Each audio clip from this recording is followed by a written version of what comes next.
देखिए कल बहुत दिनों के बाद एफआईआईज और डीआईएस दोनों की सेलिंग हुई है। छोटा अमाउंट है, बहुत ज़्यादा नहीं है, लेकिन 400 करोड़ की डीआईएस की सेलिंग है, 800 करोड़ की एफआई की सेलिंग है। जैसे मैं कह रहा हूँ बहुत समय के बाद ऐसा हुआ है। और कैश और फ्यूचर्स, अच्छा बार रखिएगा, पहले बार देख लेते हैं एफआईआईज और डीआईएस के।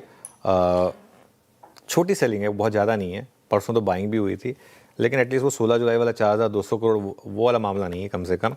लेकिन पिछले 2 दिनों से वापस शॉर्ट्स ऐड हो रहे हैं सिस्टम में। इनफैक्ट कैश और फ्यूचर्स जोड़ दें अगर आप, तो 5400 करोड़ की कुल सेलिंग हुई है एफआईआईज की तरफ से, जिसमें इंडेक्स फ्यूचर्स में 3600 करोड़ की सेलिंग है, स्टॉक फ्यूचर्स में करीब करीब 1000 करोड़ की सेलिंग है। ये 10 दिनों की इंडेक्स फ्यूचर्स की सबसे बड़ी सेलिंग है, और जिसका सबसे बड़ा जो कंपोनेंट है वो निफ्टी में है। 3300 करोड़ की सेलिंग है निफ्टी में। बैंक निफ्टी में छोटी सेलिंग है 267 करोड़ की, वो टेबल आएगी। 5 दिन तक निफ्टी फ्यूचर्स में सेलिंग बाइंग हुई थी, उसके बाद 2 दिन से सेलिंग है 800 करोड़ और अब 3300 करोड़ की। लॉन्ग शॉट अगर आप देखेंगे तो लॉन्ग अनवाइंडिंग नहीं है, प्योरली शॉर्ट बिल्डअप है। 23,500 शॉर्ट ऐड हुए हैं। स्टॉक्स में अगर आप देखेंगे तो लॉन्ग और शॉर्ट दोनों ऐड हुए हैं, लेकिन स्टॉक्स में शॉर्ट ज़्यादा ऐड हुए हैं।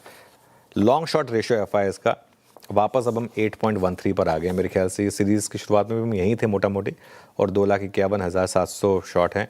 4 हफ्ते का सबसे ख़राब लॉन्ग शॉट रेशियो, और 3 दिनों में 35,000 शॉट जोड़े गए हैं एफआईआईज की तरफ से। वो जितनी कवरिंग आई थी ना हमारी, एक दिन में जो शॉट कम हुए थे, 3 दिन में उतने वापस ऐड हो गए हैं बेसिकली। इंडिया विक्स भी कल 5.5% ऊपर था, 13.29 पर आया।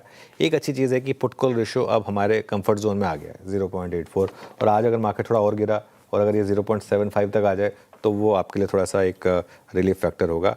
जहाँ तक बैन की बात है, बैन में कोई स्टॉक अपडेट नहीं है। एक इकलौता है केन्स जो बचा हुआ है बैन में। बिल्कुल ये है।